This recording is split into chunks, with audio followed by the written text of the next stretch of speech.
है, सम्मान है, घर का अभिमान है। तुझसे ही जन्मा, तुझसे ही उपजा, हर किसी का नाम है। नारी तू महान है, नारी तू महान है। ये पंक्तियां किसी ने लिखी हैं औरत के ऊपर, जो कि सच भी हैं। पर आज हम बात करेंगे एक ऐसी औरत की जिसने इन बातों को झुठला दिया और कहीं ना कहीं नारी जाति को शर्मिंदा किया है। आज हम बात करेंगे अतुल सुभाष की, अतुल सुभाष केस की, जिसने पूरे देश को हिलाकर रख दिया और ये सवाल सबके सामने खड़ा कर दिया कि जो हुआ उसके लिए कौन जिम्मेदार है। उनकी पत्नी निकिता सिंघानिया, या हमारा सिस्टम, या कानून, या पुलिस, या आज का न्यू विदेशी कल्चर जिसको अपनाना अपनी शान मानते हैं लोग। हम कल्चर की बात इसलिए करते हैं कि मॉडर्निज्म के नाम पर हम ना इधर के रहते हैं ना उधर के, और हमारी नाव डूब जाती है। खैर, इसके बारे में हम बाद में बात करेंगे। नमस्कार, मैं हूं रितिका और आपका स्वागत है हमारे डिजिटल प्लेटफॉर्म पर। कभी कभी इंसाफ की लड़ाई में वो लोग हार जाते हैं जिन्होंने कुछ भी गलत नहीं किया। एक ऐसा ही मामला है अतुल सुभाष का। ये कहानी है झूठे आरोपों की, टूटी उम्मीदों की और एक निर्दोष इंसान की जिसने समाज और कानून से इंसाफ मांगा, लेकिन बदले में उसे मिला सिर्फ दर्द। पूरा केस क्या है अब सबको पता है। हम उस पर बात नहीं करेंगे कि कैसे उनकी पत्नी ने उनको ड्रास्टिक स्टेप लेने पर मजबूर किया और कैसे जौनपुर कोर्ट की जज ने उनसे केस सेटल करने के लिए रिश्वत मांगी, या क्या क्या निकिता करती थी, क्योंकि उनके वीडियो के जरिए ये सबको पता है। फिर भी हम कुछ बातों को रखेंगे ताकि असल जड़ तक पहुंचा जा सके। अतुल सुभाष एक एआई इंजीनियर जो अच्छी खासी नौकरी करते थे बैंगलोर में, और निकिता सिंघानिया उनकी पत्नी, जिनसे उनकी मुलाकात एक मैट्रिमोनियल वेबसाइट के जरिए हुई और उन्होंने 2019 में शादी की। अतुल सुभाष के वीडियो के अनुसार, हालांकि अब वो वीडियो हर सोशल प्लेटफॉर्म पर है और जिसने भी ये वीडियो देखा है वो साफ देख सकता है कि इस शादी में प्रॉब्लम्स शुरू से ही थी। ऐसा नहीं है कि अभी हुआ है या बाद में स्टार्ट हुआ, शुरू से ही इश्यूज थे। जैसा कि अतुल सुभाष ने अपने वीडियो में कहा कि जब शादी के बाद वो लोग घूमने गए तो निकिता ने बताया कि वो शादी नहीं करना चाहती थी। निकिता सिर्फ 2 दिन के लिए अपने ससुराल समस्तीपुर रही हैं, और जबकि अपनी कंप्लेंट में निकिता ने अपने ससुर और देवर पर मर्डर, मारपीट और उत्पीड़न, दहेज का आरोप लगाया है। पर सवाल ये है कि जब उनसे वो मिल ही नहीं तो डोमेस्टिक वायलेंस का केस कैसे बनता है। दूसरी चीज, अतुल सुभाष का वीडियो देखने से ये साफ पता चल रहा है कि ये इंसान कितना शांत है। हालांकि वो इतना ड्रास्टिक स्टेप उठाने वाला है, फिर भी वो इतने विनम्र तरीके से बात कर रहा है और लोगों तक अपनी बात को पहुंचा रहा है। अपने लास्ट वीडियो में आप समझ सकते हैं कि जो इंसान इस तरह का कदम उठाने जा रहा है, सोच समझकर पूरी प्लानिंग के साथ उसने पूरी टू डू लिस्ट बनाई, अपने सारे काम खत्म किए हैं, उस इंसान के अंदर कितना तूफान होगा, वो किस दौर से गुजर रहा होगा, ये आप समझ सकते हैं। और इस बात से ये चीज जरूर साबित होती है जो बड़े बुजुर्गों ने कहा है कि अगर औरत घर बना सकती है तो औरत घर बिगाड़ भी सकती है। ये चीज इस बात को भी दर्शाता है कि ऐसा नहीं है कि सिर्फ औरतें ही प्रताड़ित होती हैं, मर्दों पर भी अत्याचार होता है। हालांकि ये सच है कि औरतों पर सदियों से अत्याचार हुआ है और शायद इसलिए कानून बनाया गया, और इसलिए कानून को और ज्यादा मजबूत बनाया गया ताकि औरतों की रक्षा हो सके। इसलिए धारा 498 को और मजबूत किया गया। पर यह हमारी विडंबना है कि कुछ औरतों ने इस कानून के जरिए झूठे आरोप लगाए, बेगुनाह लोगों को फंसाया, निर्दोष लोगों को सजा दिलाई और बहुत से घर बर्बाद हुए। चलिए आपको बताते हैं कि आईपीसी की धारा 498A क्या है। भारतीय दंड संहिता यानी कि इंडियन पीनल कोड की धारा 498A को 1983 में विवाहित महिलाओं के खिलाफ हो रही क्रूरता और उत्पीड़न को रोकने के लिए लागू किया गया था। इस प्रावधान का उद्देश्य उन महिलाओं को कानूनी सुरक्षा प्रदान करना था जो अपने पति या ससुराल वालों द्वारा की गई क्रूरता का शिकार होती हैं।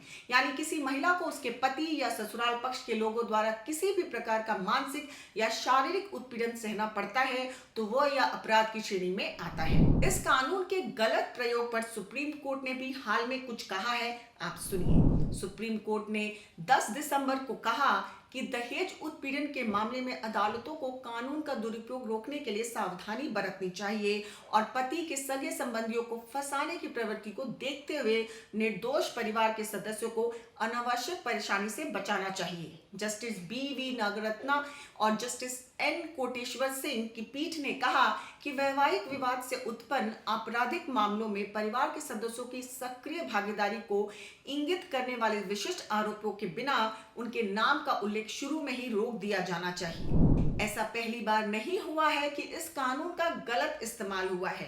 पहले भी बहुत से केसेस हो चुके हैं। निशा शर्मा का नाम तो आपने सुना ही होगा। वही निशा शर्मा जिसने सन 2001 में नोएडा में ये आरोप लगाते हुए कि लड़के वालों ने दहेज मांगा है, अपनी बारात वापस लौटा दी थी। बिना शादी किए ही लड़के वालों पर दहेज के मुकदमा IPC 498A लग गया। महिला आयोग, महिला संगठन, मीडिया ने निशा शर्मा की जमकर तारीफ की। किसी ने इसे लक्ष्मीबाई कहकर पुकारा और किसी ने इसकी तुलना मां दुर्गा से कर दी। निशा से मिलने वालों का तांता लग गया। राजनीतिक दलों के नेता, फिल्म अभिनेता और कई जानी मानी हस्तियां निशा से मिलकर उसकी पीठ थपथपा रहे थे। हर चैनल पर मेहंदी लगाकर, चुन्नी ओढ़कर निशा शर्मा इंटरव्यू देती थी। उसके दरवाजे पर मीडिया के सैकड़ों OB वैन खड़े रहते थे। इस घटना के बाद निशा शर्मा को कई ऐसे लड़कों के पत्र मिले थे जो उनसे शादी करने के इच्छुक थे और कहते थे कि वो उनके पत्नी बनाकर स्वयं को सम्मानित महसूस करेंगे। बात यही नहीं रुकी। CBSE की NCERT की किताबों में इस औरत का जिक्र और इसके ऊपर अध्याय शामिल किए गए ताकि भोले भाले लड़कों का ब्रेन वॉश किया जा सके। इस तरह इस औरत को तथाकथित नारी शक्ति का सम्मान दिया गया। हालांकि निशा शर्मा ने अपने बॉयफ्रेंड से शादी करने के लिए यह पूरा ड्रामा रचा था। 10 साल बाद अदालत के फैसले ने इस घिनौने नारीवाद के मुंह पर एक जोरदार तमाचा मारा। अदालत ने अपने फैसले में कहा, यह बेहद दुखद है कि मुनीश और उनके परिवार को झूठे प्रकरण में फंसाया गया। इस झूठे केस के कारण मुनीश और उनके परिवार को लगभग 10 वर्ष तक की मानसिक यातनाएं झेलनी पड़ी।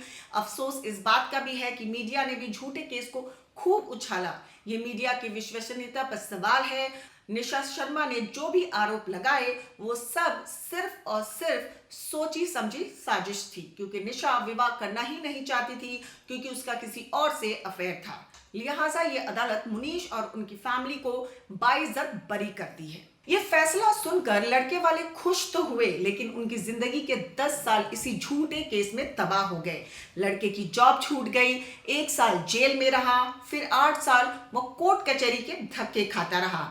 लड़के की मां सरकारी नौकरी में थी, वो भी जेल जाने से सस्पेंड हो गई और लड़के के पिता का हार्ट अटैक आने से निधन हो गया। के बाद बिना सोचे समझे किसी महिला का महिमा मंडन करने वाले मीडिया ने भी कोई सफाई नहीं दी। CBSE की किताबों से निशा शर्मा को तुरंत हटा दिया गया।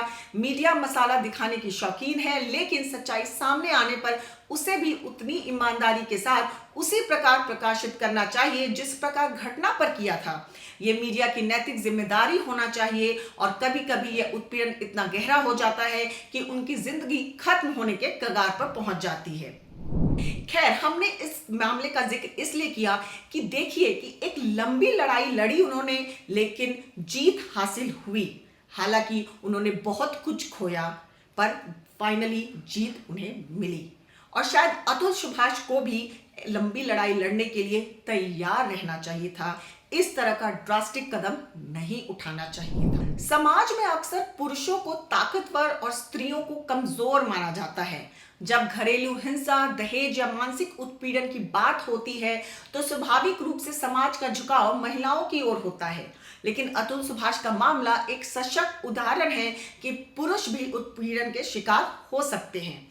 ये मामला केवल एक व्यक्ति की कहानी नहीं है, ये उन हजारों पुरुषों की सच्चाई है जो सामाजिक धारणाओं और कानूनी प्रक्रिया के गलत इस्तेमाल का शिकार होते हैं। महिलाओं की सुरक्षा के लिए बने गए कानून जैसे कि 498A यानी कि दहेज उत्पीड़न और घरेलू हिंसा अधिनियम जरूरी है, लेकिन इनका दुरुपयोग उन निर्दोष पुरुषों को फंसा सकता है जो वास्तव में अपराधी नहीं। जब किसी पुरुष पर आरोप लगते हैं तो समाज बिना सोचे समझे दोषी मान लेता है। अतुल का भी यही हाल हुआ। लोग उनकी सच्चाई सुनने के बजाय उनके खिलाफ हो गए। अतुल का मामला ये याद दिलाता है कि समाज को संतुलन की जरूरत है। न्याय केवल महिलाओं का अधिकार नहीं, हर व्यक्ति चाहे वो पुरुष हो या महिला सच्चाई और न्याय का हकदार है। झूठे मामलों की जांच जरूरी है। झूठे केस न केवल आरोपों की जिंदगी बर्बाद करते हैं बल्कि असली पीड़ितों के लिए न्याय पाना भी मुश्किल बना देते हैं। हम आपसे समाज बनता है और हमें भी कुछ सीख की जरूरत है। किसी भी आरोप के पीछे के सच को जाने बिना राय ना बनाएं। कानून और समाज को पीड़ित की पहचान लिंग से नहीं बल्कि उसके कष्ट से करना चाहिए। मानसिक स्वास्थ्य पर ध्यान देना चाहिए। झूठे आरोपों और मानसिक तनाव से गुजर रहे पुरुषों को मदद की जरूरत होती है। अतुल सुभाष की घटना ने हमें इस सच्चाई से परिचित कराती है कि हर इंसान कमजोर हो सकता है, चाहे वो महिला हो या पुरुष। न्याय और सहानुभूति किसी के लिए भी सीमित नहीं होनी चाहिए। समाज को ये समझना होगा कि पुरुष भी उत्पीड़न का शिकार हो सकते हैं और उन्हें भी न्याय का हक है। अतुल का जाना एक त्रासदी है, लेकिन ये एक चेतावनी भी है कि हमें बदलाव की जरूरत है। हमें सच्चाई का साथ देना होगा और अन्याय का विरोध करना होगा, चाहे वो किसी के भी साथ हो। बहुत से केसेस इस तरह के हुए हैं, पर अतुल और इन केसेस में सिर्फ अंतर इतना है कि उन लोगों ने ऐसा कदम नहीं उठाया जो अतुल ने उठाया। हम ये भी कहेंगे कि जो हुआ ठीक नहीं हुआ। निचली अदालत ने उनको मायूस किया तो वो हाई कोर्ट जा सकते थे, सुप्रीम कोर्ट जा सकते थे। एक जज करप्ट हो सकता है, सब नहीं। हमारा कानून इतना कमजोर नहीं है या कानून का हर प्रतिनिधि घूसखोर या रिश्वत लेने वाला नहीं है। अतुल को कोई हक नहीं था अपने माता पिता को दुख पहुंचाने का या ईश्वर के दिए हुए इस जीवन का अपमान करने का। अब हम बात करेंगे जो हमने शुरुआत में की थी, वेस्टर्न कल्चर का, मॉडर्निज्म का और सोशल मीडियम का। आज के मोबाइल के जमाने में हम दुनिया पलक झपकते घूम आते हैं, हर जगह का कल्चर और ट्रेडिशन देखते हैं और इम्प्रेस हो जाते हैं। आजकल फेसबुक और इंस्टाग्राम के जमाने में लोग सोचते हैं कि वही असली जिंदगी है और इस चक्कर में वो अपनी जड़ों से दूर हो जाते हैं। ये चीज अतुल सुभाष और उनकी पत्नी निकिता सिंघानिया के साथ भी हुआ। अतुल ने भी उनके घर के कुछ वैल्यूज और ट्रेडिशन थे जिनको उन्होंने मॉडर्न बनने के चक्कर में ये कहें अपने पार्टनर को कंफर्टेबल करने के लिए कॉम्प्रोमाइज किया। निकिता भी सोशल मीडिया के चक्कर में, हाई फाई लाइफस्टाइल के चक्कर में अतुल को प्रताड़ित किया। सुभाष केस उन माता पिता के लिए भी एक सीख है कि बच्चों को सही रास्ता दिखाएं। जैसा अतुल ने अपने वीडियो में बताया कि निकिता की मां घंटों अपनी बेटी से बात करती थी और उनके लाइफ में इंटरफेयर किया करती थी। कहते हैं इंसाफ सिर्फ यही नहीं होता, इन सब अदालतों से ऊपर भी एक अदालत है और उस अदालत का जब फैसला आता है तो सारी होशियारी धरी रह जाती है। हम यही उम्मीद करेंगे कि अतुल सुभाष और उनके परिवार को जल्द से जल्द न्याय मिले। अगर आपको ये रिपोर्ट पसंद आई हो तो बने रहिए हमारे साथ, क्योंकि खबर के हर चौराहे पर पोस्ट में आपको मिलेगा सत्य के संदेश के साथ। जय हिंद, जय भारत।